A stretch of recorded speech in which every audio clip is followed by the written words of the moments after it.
Hello दोस्तों, स्वागत है आपका अपने चैनल टीचर्स विद दीपक में। तो दोस्तों, जैसा कि हमने साइकोलॉजी की सीरीज शुरू की है, उसका हम आज 6वां पार्ट लेकर आए हैं, चैप्टर 6, जिसमें हम सहस्वावस्था से संबंधित कथनों के बारे में जानकारी लेंगे कि किस वैज्ञानिक ने किस आधार पर सहस्वावस्था को वर्णित किया है और किसने क्या सोच करके सहस्वावस्था के विभिन्न पहलुओं को अपने अपने हिसाब से परिभाषाएँ दी हैं। तो जिसमें पहला है सिगमंड फ्राइड के अनुसार। तो सिगमंड फ्राइड क्या कहते हैं कि जीवन के प्रारंभ के 5 से 6 वर्षों में 5 से 6 वर्षों में बालक भावी जीवन की नींव रख लेता है।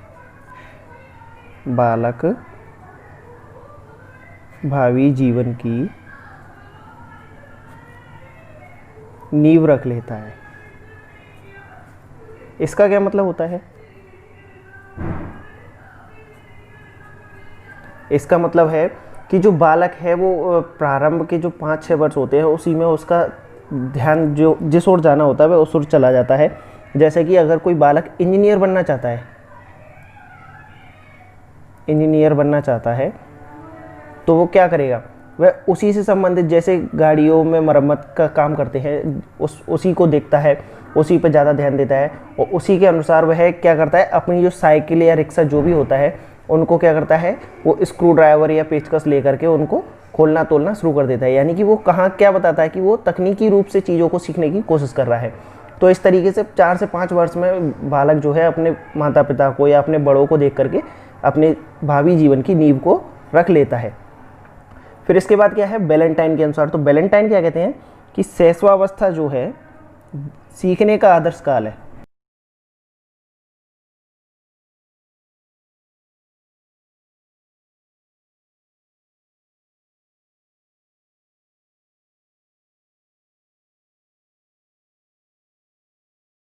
इसका क्या मतलब होगा दोस्तों कि शैशवावस्था जो है, इसी में आप चाहें बच्चे को जो सिखाना चाहते हो वो सिखा सकते हो। इसी वजह से इसको आदर्श काल कहा गया है। इसी में सर्वाधिक बच्चा बोलना सीखता है, व्यवहार करना सीखता है, अपने बड़ों से किस तरीके से बोला जाए, किस तरीके से उनके साथ रहा जाए ये सीखता है, और किस तरीके के रीति रिवाज या किस तरह की संस्कृति है उसमें वह सब चीज़ें सीखता है। इस वजह से इसको शैशवावस्था को सीखने का आदर्श काल कहा जाता है। यानी कि इस अवस्था में बालक को आप जो चाहे वह सिखा सकते हैं। फिर अगला है वॉटसन के अनुसार। तो वॉटसन क्या कहते हैं कि शैशवावस्था में सीखने की सीमा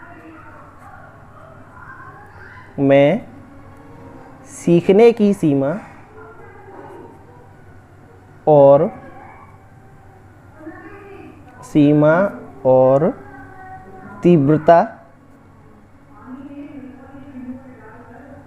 तीव्रता विकास की किसी भी अवस्था से अधिक होता है। यानी कि शैशवावस्था में सीखने की सीमा और तीव्रता विकास की किसी भी अवस्था से ज़्यादा होगा। किसी भी अवस्था से ज़्यादा होगा। दोस्तों, अगला है जॉन लॉक के अनुसार। तो जॉन लॉक क्या कहते हैं शैशवावस्था को लेकर कि शिशु का मस्तिष्क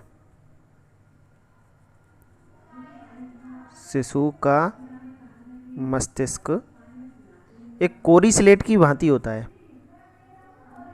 मस्तिष्क एक कोरी स्लेट होता है। कोरी स्लेट का मतलब क्या है? यानी ये कहते हैं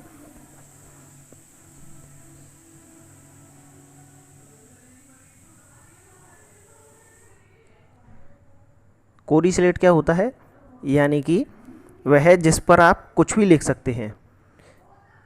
यानी कि आपको कोरी स्लेट दे दी जाए तो आप उस पर क्या करोगे, अपनी इच्छा के अनुसार जो भी लिखना चाहते हो,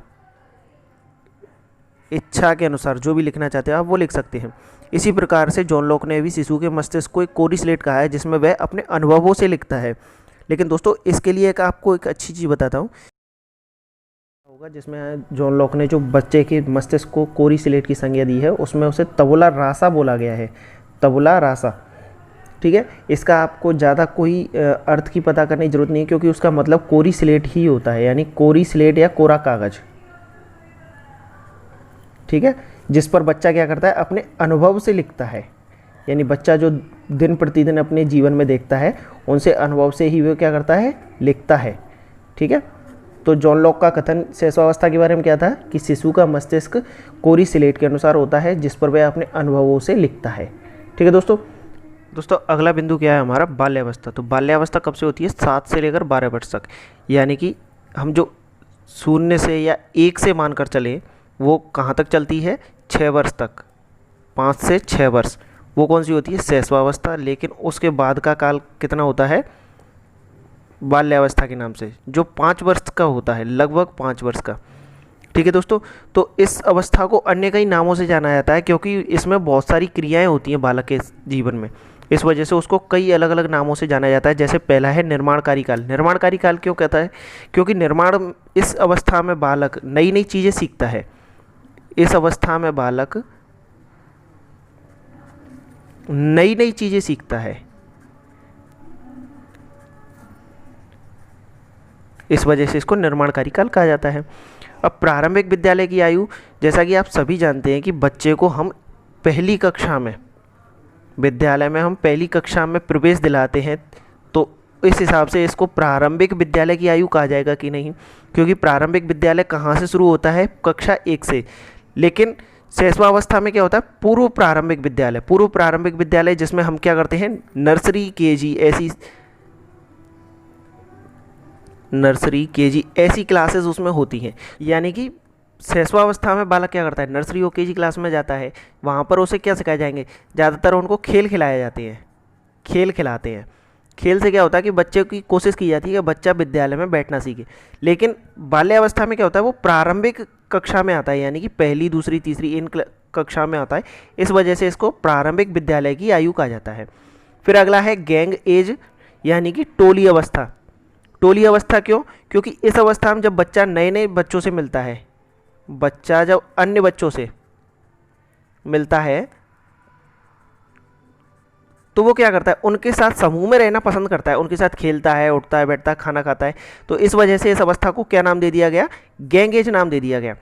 इसके बाद छद्म परिपक्वता काल। इसके बाद क्या है, छद्म परिपक्वता काल। इसका मतलब ये है कि बालक जो है अपने आप को समझने लगता है कि वह परिपक्व हो गया है, जबकि वास्तव में वह परिपक्व नहीं होता है, वह चीज़ों को ढंग से करना नहीं जानता है, नहीं समझता है, लेकिन वह क्या सोचता है कि वह बड़ा हो गया है, वह परिपक्व हो गया है, इसलिए इसको छद्म बोला गया है। छद्म यानी कि एक तरीके का आभास, यानी कि उसको आभास होता है कि वो परिपक्व हो गया है, लेकिन वास्तव में वह नहीं होता है। इसके अलावा गैंग एज की तरह इसे गेम एज भी कहा जाता है। गेम एज का मतलब यानी कि इसमें बस बच्चा क्या करता है, ज़्यादातर खेल खेलता है। किस तरीके खेल होते हैं, जिसमें शारीरिक श्रम हो, शारीरिक श्रम आधारित। लेकिन वर्तमान में तो खैर मोबाइल और लैपटॉप कंप्यूटर चलते हैं, इस वजह से शारीरिक श्रम नहीं होता है, लेकिन ये इसमें फिर भी सबसे ज़्यादा बालक खेल खेलता है। इसके बाद है मूर्त चिंतन की अवस्था। दोस्तों आपको एक बात बता दूं कि शैशवावस्था का बालक मूर्त चिंतन नहीं कर पाता है, अमूर्त चिंतन करता है। शैशवावस्था का क्या करता है, अमूर्त चिंतन करता है, यानी कि वह जो सोच रहा है उसका कोई आकार नहीं होगा, ना कोई उसकी अवस्था होगी। लेकिन जो बाल्यावस्था का बालक होगा वह क्या करेगा, मूर्त चिंतन करेगा, यानी वह जैसे कि वह सोचेगा कि घोड़ा आ रहा है, घोड़े की सवारी करेगा, ये उसका सोचना हो गया। तो उसे वास्तव में मस्तिष्क में उसे घोड़ा दिख रहा होगा, या घोड़े को वह मस्तिष्क में उसकी आकृति बनाने की कोशिश कर रहा होगा। तो इसलिए इस अवस्था में मूर्त चिंतन की अवस्था भी कहा जाता है। इसके बाद दोस्तों अगला बिंदु है हमारा विकासात्मक कार्य व विशेषताएं। यानी विकासात्मक कार्य कैसे, बाल्यावस्था में बालक कुछ विशेष कार्य करता है, जो विशेष भी हैं और विकासात्मक भी हैं, यानी कि उसके विकास को बढ़ाने वाले होते हैं।